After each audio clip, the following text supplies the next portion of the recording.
હે પ્રભુ, દુરાચાર આ સૃષ્ટિ ઉપર વધી ગયો છે. ત્યારે વિશ્વકર્મા પ્રભુ કહેવા લાગ્યા, હે ઋષિ મુનિઓ, ટૂંક સમયમાં આદિનારાયણ શ્રી હરિ આ ભૂમંડળ ઉપર પ્રગટ થવાના છે. આવી સલાહ આપી ભગવાન વિશ્વકર્મા પ્રભુએ કહ્યું કે વેનના જે દેહને તમે સાચવીને રાખ્યો છે એનું મંથન કરો. ઋષિઓએ વેનના મૃતદેહનું મંથન કર્યું. ડાબા અંગથી વિરાટ કાળો પુરુષ પ્રગટ થયો. એનું નામ કલિયુગ. પ્રગટ થતાની સાથે એ ચાલ્યો ગયો. ભગવાને કહ્યું કે જમણા અંગનું મંથન કરો. ઋષિઓએ વેનના જમણા અંગનું મંથન કર્યું. એનાથી દિવ્ય દૈદિત્યમાન મહાપુરુષ પ્રગટ થયો. કમલ નયન, પગના તળિયામાં શંખ ચક્ર ગદા પદ્મના નિશાન છે. પુનઃ એ અંગનું મંથન કર્યું તો એમાંથી દિવ્ય સ્ત્રી પ્રગટ થઈ.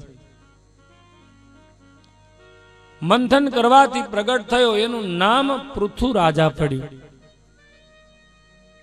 અને જે સ્ત્રી હતી એનું નામ અર્ચી રાણી પડ્યું. અને ભગવાન વિશ્વકર્માએ ઋષિઓને કહ્યું કે હે ઋષિઓ, આ જે મહાપુરુષ પ્રગટ થયો છે એ સાક્ષાત આદિ નારાયણ શ્રી હરિનો અંશા અવતાર છે. અને હવે એ આ ધરતીનો અધિપતિ બનશે, એ આ પૃથ્વીનો અધિપતિ બનશે. એટલે એનું નામ પૃથુ કહેવાશે. પૃથુ રાજા પોતે આ પૃથ્વીના અધિપતિ બન્યા. જય વિશ્વકર્મા. એટલે અર્ચી રાણીની સાથે પૃથુ રાજા છે, અધિપતિ બની ગયા. પણ વેન દુષ્ટ માણસ હતો, દુષ્ટ વ્યક્તિ હતો. એના કારણે આ પૃથ્વી ઉપર ધન ધાન્ય યજ્ઞ આદિ કર્મ બંધ થયા. યજ્ઞ કર્મ બંધ થયા એટલે વરસાદ બંધ થયો. યજ્ઞને કારણે વરસાદ વરસે છે. યજ્ઞની આહુતિ આપો, એનાથી ઇન્દ્ર છે રીઝાઈ જાય છે. અને ઇન્દ્ર છે એ મેઘનો સ્વામી છે. અને એના કારણે ઇન્દ્ર વરસાદ વરસાવે છે.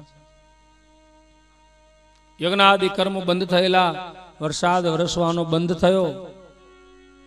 એ વખતે પૃથુરાજા ભગવાન વિશ્વકર્મા પ્રભુની પાસે આવ્યા કે પ્રભુ, આ પૃથ્વી પર દુષ્કાળ પડી રહ્યો છે, વરસાદ વરસતો નથી, હું શું કરું?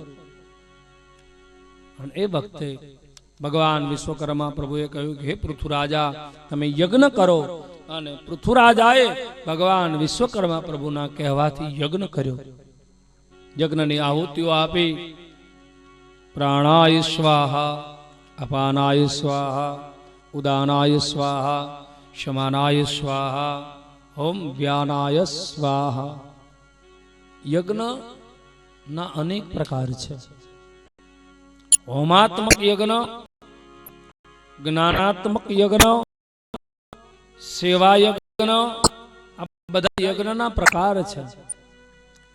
ત્યારે આ 5 દિવસ ચાલી રહ્યો છે એ જ્ઞાન યજ્ઞ છે. 7મા છેલ્લા દિવસે 5મા દિવસે આપણે સવારે અહીંયા હોમાત્મક યજ્ઞ પણ રાખેલો છે. જેની આહુતિઓ અપાય એ હોમાત્મક યજ્ઞ છે. આ જ્ઞાન યજ્ઞ છે. અને કોઈ ગરીબ હોય, આંખ, કાન, નાક, ગળા, કોઈ પણ પ્રકારના રોગ થયા હોય, એનો ઈલાજ કરાવી દો, તો એ પણ એક સેવા યજ્ઞ છે.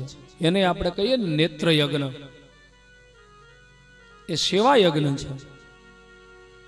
અને આપણાથી થાય એ યજ્ઞ આપણે કરવો જોઈએ. કઈ ન કરી શકે ને તો સેવા યજ્ઞ અતિ સરળ છે.